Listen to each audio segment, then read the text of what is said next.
أشهد أن محمدا رسول الله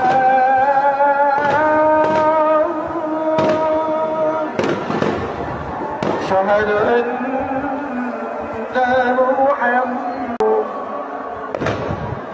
أشهد أن محمدا رسول الله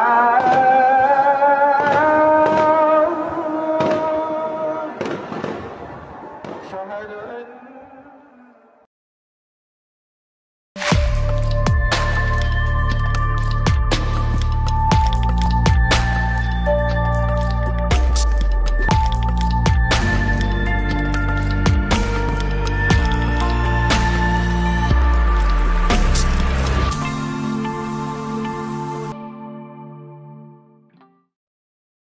এটা সার্কাস দেখবেন। আঙ্গেরে ক্ষুদ্রকালে একটা বিখ্যাত সার্কাস আছিল, নাম ছিল দ্য রওশন সার্কাস। সার্কাসে তো হাতি ঘোড়া থাকে, ওগুলো তো দেখবার জন্য যাইতামই, কিন্তু এটার সাথে সবচেয়ে ইন্টারেস্টিং ছিল জোকার। জোকার দেখার জন্য আমরা যাইতাম। জোকার আর পারফর্মারের তফাৎ বুঝেন। জোকার কিন্তু সার্কাসের সব ক্যারিকাচার করতে পারে, কিন্তু শেষে যাইয়া এমন একটা ভজঘট বাঁধায় ফেলে যে সেটা হাস্যকর হয়ে যায়।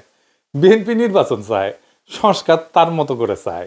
এটা করতে গিয়ে সে সার্কাসের মতো কাণ্ড করিছে। আমি কইছি না জোকারের মতো আচরণ করিছে, আপনারা বিচার করেন।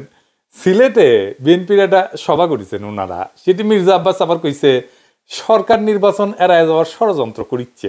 আবার সেই পুরানো কাসন্দি, আবার ঘুরে ফিরে নির্বাচন, ইলেকশন ফেব্রুয়ারিতে হবে, কথাবার্তা তো হয়ে গেছে, 1 মাস হয়েছে। আবার আমাবস্যার পূর্ণিমার বাতের ব্যথা যেভাবে সেগে ওঠে না, উনকে করে উনাদের নির্বাচনের ব্যথা সেগে ওঠে মাঝে মাঝে। ওই একই মিটিং এ মির্জা ফখরুল সাহেব ছিলেন। উনি আবার কইছে নির্বাচিত সরকারের চেয়ে কোনো সরকার শক্তিশালী হইতে পারে না। জিয়া রহমানের যে সরকার আছিল, জিয়া রহমান যখন ক্ষমতায় না, ওটা কি নির্বাচিত সরকার ছিল? ওটা শক্তিশালী সরকার ছিল না? কি কয় আর কি না কয় তার কোনো ঠিক ঠিকানা নাই। তো আচ্ছা, যাই হোক, কেমন শক্তিশালী সরকার তৈরি করবে বিএনপি, ওটাই তো ক্ষমতা তেজপি, তাই না? সবাই মনে করিচ্ছে। আমি মনে করি কিনা সেটা বড় কথা না, অনেকেই মনে করে আর কি। তো বিএনপি কেমন শক্তিশালী সরকার তৈরি করবি, এটার একটা স্যাম্পল দেখি। হ্যাঁ, আসেন দেখি বিএনপি কেমন শক্তিশালী দল। আসেন, এডিটর সাহেব এনে দেখান। এই চুপ, একদম চুপ প্লিজ। একটা কথা বলে আমি বের হয়ে যাবো এখান থেকে, প্লিজ প্লিজ।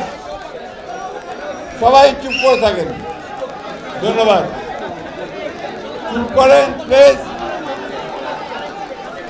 আপনারা বসেন না ভাই, আপনারা বসেন, এভাবে ধরতে উঠতে থাকেন না, আপনারা নিজেরা বসে যান। নির্বাচিত সরকারের চাইতে শক্তিশালী কোন সরকার হতে পারে না। বিএনপি মানুষকে যেন মানুষ ভালোবাসে, প্লিজ প্লিজ। বক্তা যদি শ্রোতার সঙ্গে আই কন্ট্যাক্ট করতে না পারে, তার বক্তৃতা হয় না। আমার কথাটা বুঝাতে পারছি? এখন দয়া করে একটু চুপ করেন। বিসমিল্লাহির রহমানির রহিম। সিলেট আমার পূর্ণভূমি। সিলেট যখনই আমি সুযোগ পাই, এই চুপ, একদম চুপ প্লিজ। দেখেছেন, নিজের মিটিং এর কর্মীরা কথা শুনে না, বক্তৃতাই দিবার পারে না, আর শক্তিশালী সরকার বানাবি। শখ আছে ভালোই, অনেক সময় না কুজে লোকের না শীত হয়ে শখ হয়, বুঝছাও? তো ওনারা শীত হয়ে শুবার পারবে কিনা জানি না, ভবিষ্যৎ কইতে পারবে। যাই হোক, আর একটা ইস্যু নিয়ে কথা বলি, প্রফেসর ইউনূস সংস্কার কমিশন নিয়ে। আমি ইচ্ছা করে এগুলো নিয়ে কথা কই নাই, কারণ আগে দেখি তারা কি অশ্বডিম্ব প্রসব করে, তারপর কমু এটা ভাবিছিলাম। তো ডিম্ব তো প্রসব করা শেষ, তো এখন কওয়া যায়, তাই না? প্রফেসর ইউনূসের সরকার তো সংস্কার করার জন্য টাইম চায়। তো প্রফেসর ইউনূস স্যার জায়গাটা দায়িত্ব দিচ্ছেন সংস্কার করার জন্য, তারা কেমন রাষ্ট্র বুঝিছেন না একটু দেখি। স্যাম্পল দেখবো একটা, আজকে এটা দেখবো আর কি, বেশি না, বেশি দিলে হার্টফল করতে পারে। আসেন আল্লাহর নামে শুরু করি। তো প্রফেসর ইউনূস স্যার তো অনেক সংস্কার কমিশন করেছিলেন, আমরা স্যার দেখলাম। আমি প্রথম দিকে অনেকগুলো ভিডিও করেছিলাম এই নিয়ে যে আসলে সংস্কার কোন লক্ষ্যে পরিচালিত করতে হবে, কোথায় কোথায় কি সংস্কার করা যায়, এগুলো নিয়ে করেছিলাম। তো ওগুলো আবার কেউ দেখে না। তো ওই যে মানে সুশীল হইলে একটু বেশি লেখাপড়া শিখলে না আমার ভিডিও আবার দেখে না, বুঝছাও। তো যাই হোক, ওদের তো দেখে নাই আর কি। অনেক বড় বড় রিপোর্ট দেখলাম জমা দিছে সবাই। তো এ পুরা কষ্ট করলে পানিতে পড়ে যাবে স্যার, আমি আগে কয়ে দিলাম। হ্যাঁ, কারণ কেন সংস্কার করে আমরা কি হাতি ঘোড়া করবো, কি অর্জন করতে চাই, এই ধারণাটা পরিষ্কার ছিল না কারো কাছে, যাদের দিয়ে করেছেন আর কি সংস্কার কমিশন। তো আমি এভাবে কথা বলতে চাই না, বললেই যে বলবেন যে বলছে, কইবে হ আপনি সব জানতা, যাই না বসে আছেন। আমি সব জানি না, সব জানতা খোদা তালা। তো কেউ কখনো নিজেকে সব জানতা বলে দাবি করে না, কিন্তু আমি যে কথাগুলো বলি সেগুলো তো খণ্ডাইতে হবে, তাই না? খণ্ডাইবেন না, আমলেও নেবেন না, তাইলে তো হবে না স্যার। নারী কমিশন কি কাম করিছে সেটা পাবলিক দেখিছে না স্যার? আপনারা দেখেন নাই বলেন নারী কমিশন কি কাম করিছে? তো এই যে কমিশনগুলা এরা যে কি বুঝে আর কি প্রডিউস করে সেটা তো আপনারা দেখিছেন। তাই আসেন আজকে আলাপ করি নির্বাচন কমিশন, সংস্কার কমিশনের আলাপ নিয়া। হ্যাঁ, ভাইবেন না অন্যরা ছাড় পাবেন। হ্যাঁ, ছাড়বো না কাউরে। হ্যাঁ, আমি যখন ধরি কচ্ছপের মতো কামড় দিয়া ধরি, বুঝাও। বাঙ্গো লিটারের জায়গাটা ভালসুন, এটা বুঝবার পারবেন আজকে। এইগুলো কিছুই বুঝে না, কিন্তু ভাবেই আম্বিয়া বিশাল বড় বড় রিপোর্ট দিছে, বুঝছাও। হ্যাঁ, তো যেন আমরা কই সবাই মিলে যে যা তুই পারু, তুই লারু, তোর নানির নাম জহরা, তাই তোর তো মহড়া। হ্যাঁ, এই যে নির্বাচন কমিশন সংস্কারের সুপারিশ দিছে না। হ্যাঁ, স্যার আপনার কই, আপনি তো নিয়োগ দিছিলেন সবাই রে, কোথাও লিখিছে যে সুপারিশ কেন করিচ্ছে? এই সুপারিশের দরকার হইল কেন? এই সুপারিশ বাস্তবায়িত হইলে কি হাতি ঘোড়া বজরা পানসি হবে, আর না হইলে কি ক্ষতি হবে? কইছে কয় নাই। তো সুপারিশ কেমনে লেখা লাগে সেটাই তো বুঝে না ওরা। স্যার কাগরে দিছেন এটা? দেখেন, এটা ফর্মুলা দিছে, ফর্মুলা দিছে যে দলের প্রধান আর প্রধানমন্ত্রী আলাদা মানুষ হবে, মানে রাষ্ট্রের নির্বাহী আর দলের প্রধান আলাদা হবে। কেন হবে? কোনো ব্যাখ্যা নাই। কিন্তু তাতে কি হবে? কোনো হবে না। আর এটা সোভিয়েত ইউনিয়ন হবে, রাষ্ট্রের প্রধান হিসেবে একজন কাঠের পুতুলকে বসাবে, আর দলের প্রধান থাকবে দলের প্রধান। এ স্ট্যালিন না, এটা করতে পারে। সোভিয়েত ইউনিয়নের প্রেসিডেন্ট কিন্তু স্ট্যালিনের সময় অন্য কেউ ছিল, ওই স্ট্যালিন কলে প্রেসিডেন্ট ছিল না, এটা জানেন? স্ট্যালিন ছিল পার্টি প্রধান আর অন্য কেউ ছিল প্রেসিডেন্ট। ঠিক যেমন এই কমিশন প্রস্তাব করেছে, বুঝছাও।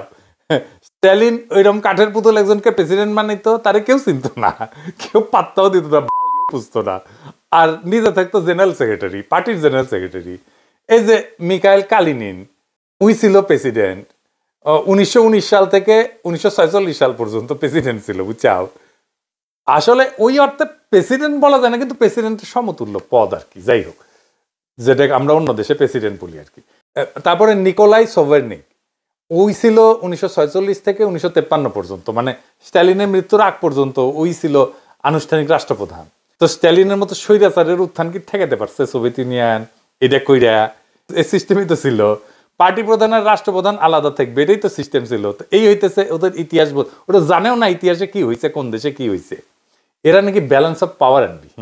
হ্যাঁ, এটা আধুনিক রাষ্ট্র চলে তিনটা বড় খুঁটির উপরে, বুঝছাও। এটা হচ্ছে এক্সিকিউটিভ। এক্সিকিউটিভ মানে হচ্ছে ইংরেজি যেহেতু কইছে তাহলে ঠিকই কইছে না। এক্সিকিউটিভ মানে হচ্ছে যারা দেশ চালায়, মানে সরকার। লেজিসলেটিভ মানে যারা আইন বানায়, মানে সংসদ। আর জুডিশিয়ারি মানে যারা বিচার করে, মানে আদালত। তার মানে সরকার, সংসদ, আদালত, এই তিনটা আলাদা জিনিস। এই তিনজন যদি একে অপরের ভুল ধরতে না পারে তাহলে তারা চাইলে যা খুশি তাই করতে পারবে। আর এই জন্যই দরকার হয় সেকেন্ড ব্যালেন্স, মানে একে অন্যের উপরে নজরদারি করবে। এটাই হইতেছে সেকেন্ড ব্যালেন্স। তো সমস্যা কোথায়? সমস্যা হচ্ছে বাংলাদেশ সরকার, সংসদ এই দুইটা একই নির্বাচনে ঠিক হয়ে যায়, বুঝছাও। যে দল নির্বাচনে যেতে সে ধর সরকার চালায়, সংসদেও সে সংখ্যাগরিষ্ঠ হয়। ফলাফল হয় কি? সরকার যা খুশি তাই করতে পারে, যেমন বাজেট পাস, ট্যাক্স বসানো, আইন বানানো, কোনো বাধাই নেই কেন। কারণ সংসদও তো তাদের নিজেদের লোক দিয়ে ভর্তি। তো তাইলে এটা কিসের সেকেন্ড ব্যালেন্স হইল? এটা তো হইলো আপনি নিজে বিচারক, নিজে অভিযুক্ত, নিজেই মুক্ত। আসেন এটা দেখি অন্যরা এটা কেমনে করে। আসেন আমি যেটি থাকি ফ্রান্সের, এই ফ্রান্সের একটা এক্সাম্পল দিই। ফ্রান্সের প্রেসিডেন্ট ছিল চার্লস দ্য গল। 1958 সালে নতুন সংবিধান করলেন। উনি বললেন রাষ্ট্রপতি আলাদাভাবে নির্বাচিত হবে, সংসদ সদস্য আলাদা নির্বাচিত হবে, দুইজনের ক্ষমতা আলাদা, হিসাবও আলাদা। ফলে একে অন্যকে সেকেন্ড ব্যালেন্স করতে পারে, কেউ কাউকে পুরোপুরি নিয়ন্ত্রণ করতে পারে না। ফ্রান্সের আগের সিস্টেম করলে আমাদের মতো ছিল, বুঝছাও, কেমন কাম করতো না, ডিসফাংশনাল ছিল। এটা দল সবকিছু কন্ট্রোল করে ফেলতো আর দেশ অচল হয়ে যেত। চার্লস দ্য গল সেটা ভেঙে দিছিলেন। আমেরিকার এক্সাম্পল দেখেন, প্রেসিডেন্ট আলাদা নির্বাচিত হয়, সংসদের 2 কক্ষ, সিনেট আর হাউস, তাও আলাদা ভোটে। এমনকি প্রেসিডেন্টের মেয়াদের মাঝামাঝি সংসদের নির্বাচন হয়, বুঝছাও। মানে প্রেসিডেন্ট আর সংসদ কেউ কারো চাকর না, একজন আর একজনকে নিয়ন্ত্রণ করে।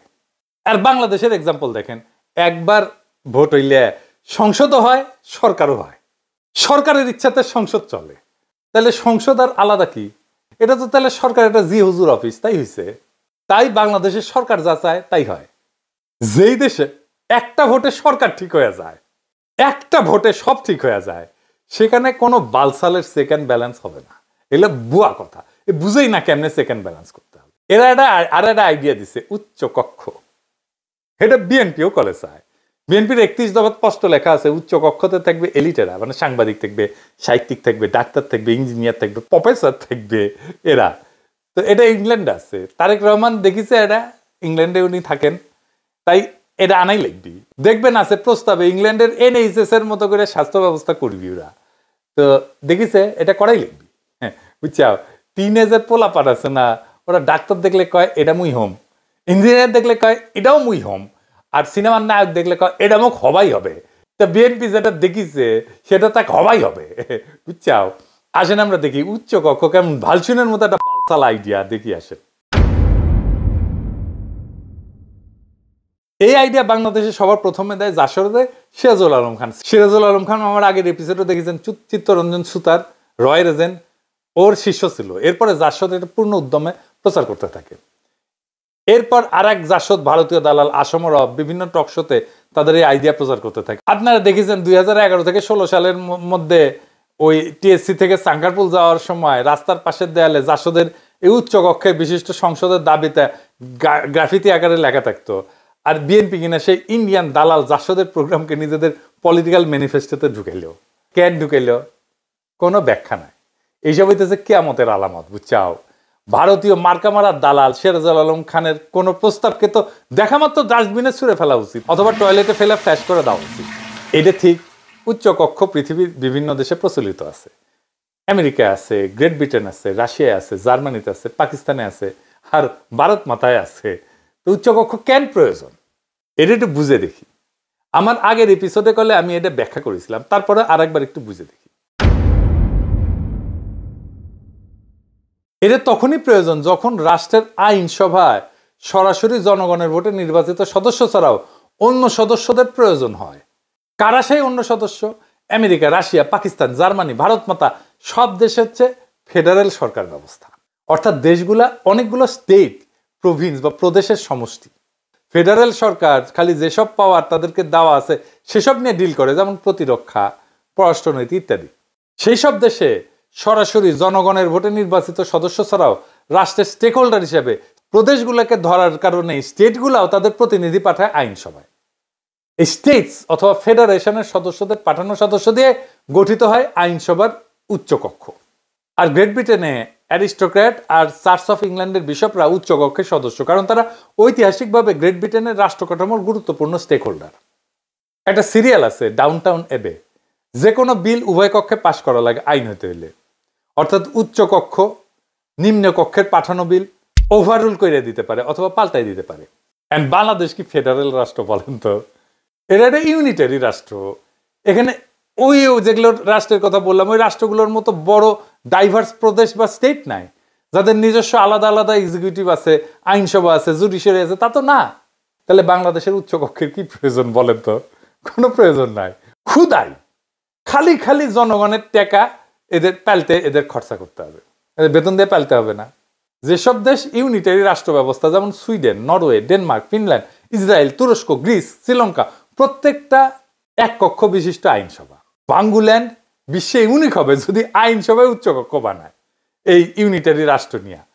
খালি জাপানে একটা ইউনিটারি রাষ্ট্রের 2টা কক্ষ আছে, কারণ জাপান একটা কনস্টিটিউশনাল মনার্কি। কিন্তু সেখানে 1869 সালে জাপানের সম্রাট মেইজির নেতৃত্বে সামুরাইদের বিরুদ্ধে মেইজি বিপ্লব হওয়ার পরে জাপানের সম্রাট গ্রেট ব্রিটেনের মতন করে একটা অ্যারিস্টোক্রেসি তৈরি করে যারা উচ্চকক্ষের সদস্য হইত। এরা তাদের ইতিহাসের সাথে যুক্ত।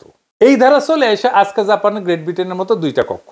বাঙ্গুল্যান্ডের তো কনস্টিটিউশনাল মনার্কি না, অ্যারিস্টোক্রেসিও না, তো তাইলে কেন উচ্চকক্ষ? এটার তো ব্যাখ্যা নাই কোনো এদের কাছে। সুইডেন, ডেনমার্ক, নরওয়ে এই সমস্ত দেশ কনস্টিটিউশনাল মনার্কি হওয়া সত্ত্বেও খালি অ্যারিস্টোক্রেটদের দিয়ে কোনো উচ্চকক্ষ বানায় তাদের এম্পাওয়ার করে নাই। তাহলে এখন বাংলাদেশে প্রস্তাবিত উচ্চকক্ষের সদস্য কারা হবে আর তারা কাদের প্রতিনিধিত্ব করবে? জনগণের সরাসরি ভোটে নির্বাচিত সদস্যরা তো জনগণের প্রতিনিধি হিসেবে আইনসভার নিম্নকক্ষে থাকতেছিনি। আমরা বাংলাদেশের বৃহত্তম রাজনৈতিক দল বিএনপির 31 দফা বিশ্লেষণ করে দেখি, এখানে 6 নম্বর দফায় বলা আছে উচ্চকক্ষ বলতে তারা কি বুঝে আর তাদের সদস্যরা কাদের প্রতিনিধি। আসেন এটা একটু দেখি। বিএনপির 31 দফাতে স্পষ্ট লেখা আছে তারা উচ্চকক্ষে সমাজের এলিট সুশীল শ্রেণীকে বসাবে, প্রফেসরকে বসাবে, শিক্ষাবিদকে বসাবে, বিজ্ঞানীকে বসাবে, সাংবাদিককে বসাবে, সমাজ বিজ্ঞানীকে বসাবে, ইত্যাদি ইত্যাদি ইত্যাদি ইত্যাদি ইত্যাদি। তারা বুঝাতে চাইছে যে আমরা আম জনতা হচ্ছে চাষা ভুষা, মাথায় কিছু নাই, আমরা কিছু বুঝি না। এইসব এলিট সুশীলরাই হচ্ছে রাষ্ট্রের বিবেক, তাদের মাথায় বুদ্ধি আছে, তাদের ধন বড়, তাদের নলেজ বড়, তারা যা বলবে যা বুঝবে আমাদের চাষা ভুষাদের সেটাই মেনে নিতে হবে। এইসব সুশীলরা আমাদের চাষাদের পাশ করা বিল ওভারঅল করে দেবে, নিজেদের ইচ্ছে মতো সুশীল প্রগতিশীল ধারা যোগ করে আইন বানাইতে পারবে। আমরা এখানে যাতে আমাদের প্রতিনিধি পাঠাই যে আইন বানাবো সেটাতে ছুঁড়ে ফেলে দিতে পারবে। এইটা দিয়ে আর বোঝানো হয়েছে আওয়ামী লীগ আমজনতার সরকার ছিল, কিন্তু আমজনতার সরকার থেকে ফ্যাসিস্ট হয়ে গেছে। এর উপরে যদি আওয়ামী সুশীল থাকতো তাহলে ওদেরকে লাইনে আনবার পারত। কিন্তু আওয়ামী ফ্যাসিবাদ কে প্রতিষ্ঠা করছে? আওয়ামী সুশীলরাই প্রতিষ্ঠা করছে। আওয়ামী লীগের নর্মাল কর্মী সমর্থক যতটা উগ্র, আওয়ামী লীগ সুশীলরা তার চেয়ে শতগুণে উগ্র। মতি মাহফুজ, জাফর ইকবাল, শাহরিয়ার কবির, সুলতানা কামাল, মুনতাসির মামুন, অমি পিয়াল, নিঝুম মজুমদার, মুন্নি শাহ, সন্তোষ শর্মা, যত নাম আছে সব কয়টা ভয়ঙ্কর লেভেলের উগ্র চেতনাজীবী। আর এই সমস্ত আওয়ামী সুশীলেরা না থাকলে আওয়ামী লীগ কখনোই এত উগ্রতার দিকে যাইত না। এরাই আওয়ামী ফাঁসিবাদের বয়ান তৈরি করেছে এবং এর ভিত্তি তৈরি করেছে। বিএনপি এখন মনে করে যে তাদের সুশীলরা আওয়ামী সুশীলদের চাইতে ভালো হবে, অথবা যেসব সুশীল এখন আওয়ামী লীগ থেকে বিএনপিতে যোগ দেবে তারা আমাদের চাষা ভুষাদের চেয়ে সুপিরিয়র ইন্টেলেকচুয়াল ক্যাপাসিটির অধিকারী হবে। দেখিচ্ছি তো বিএনপির ইন্টেলেকচুয়াল ক্যাপাসিটি দেখিচ্ছি আমরা, বুঝছাও? এক এক করে ধৈর্য দেখাই দেবো যে কে কি মাল, বুঝছাও? আমরা আম জনতা এটা কখনো মেনে নেব না, কখনো আপনারা মানবেন না, এই উচ্চকক্ষ মানবেন না, সুশীলদের চুতিয়াগিরি মানবেন না, ওদেরকে দিয়ে উচ্চকক্ষ বানাইতে দিবেন না। বর্ষা বিপ্লব শুধু হাসিনার পতনের ডাক ছিল না, ছিল রাষ্ট্রের এই বেহায়া কাঠামো ভাঙার শপথ, ছিল এই সুশীল এলিটদের চুতিয়াপনা ধ্বংস করে দেওয়ার শপথ। আর এখন বিএনপি সেই ভাঙা কাঠামোর নতুন রং তুলি দিয়া উচ্চকক্ষ বানাবে, সুশীল এলিট বসাবে, প্রফেসর, সাংবাদিক, টকশো রত্নরা আইন বানাবে। মানে আম জনতার ভোটে আসা প্রতিনিধি থাকবেন নিচে, জ্ঞানের জাহাজেরা থাকবে উপরে। এটাই নাকি গণতন্ত্র। হ্যাঁ, দলের প্রধান আর রাষ্ট্রপ্রধান আলাদা করে তো তারেক রহমান আসুক আর যেই আসুক, আমরা কি তৈরি করবো আর একটা গরিবের স্টালিন? নিজে থাকবে দলে আর সরকারের মাথায় বসাবে একখান কাঠের পুতুল। ইতিহাসটা এই সার্কাস আগেই দেখিছে, আরেকবার দেখবে, আরেকবার আমরা এটা দেখবো না।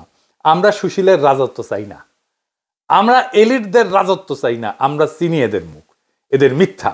আমরা চাই জনগণের শাসন, উচ্চ কক্ষ না, উচ্চ জবাবদিহিতা চাই আমরা সরকারের কাছে। গণতন্ত্রের সার্কাস চলে না, এবার কেউ ছাড় পাবে না। এই বিপ্লব এলিটদের বিরুদ্ধে, এই বিপ্লব রাষ্ট্রের মালিকানা ফেরানোর জন্য, কাগজের সংস্কার না, ভালসুনের প্রস্তাব না। আমরা চাই জনগণের রাষ্ট্র, সে যেন বুঝে আমি প্রজা না, আমি দাস না, আমি রাষ্ট্রের মালিক। সেই শক্তি, যেই সংস্কার জনগণকে দিতে পারবে সেটাই আসল সংস্কার। আজ সেই সংস্কার করার সুযোগ ছিল, হেলায় হারাইলাম। তবে আজ না পারি, এক সময় না এক সময় আমরা সেটা অবশ্যই করব। সেই দিন হবে জনগণের প্রকৃত মুক্তি, প্রকৃত বিজয়। সেই লড়াইয়ের পথ থেকে কখনো সইরেন না। আমরা সেই বিজয় আবার ছিনায় আনবো, একদিন না হয় একদিন, ইনশাল্লাহ। ইনকিলাব জিন্দাবাদ।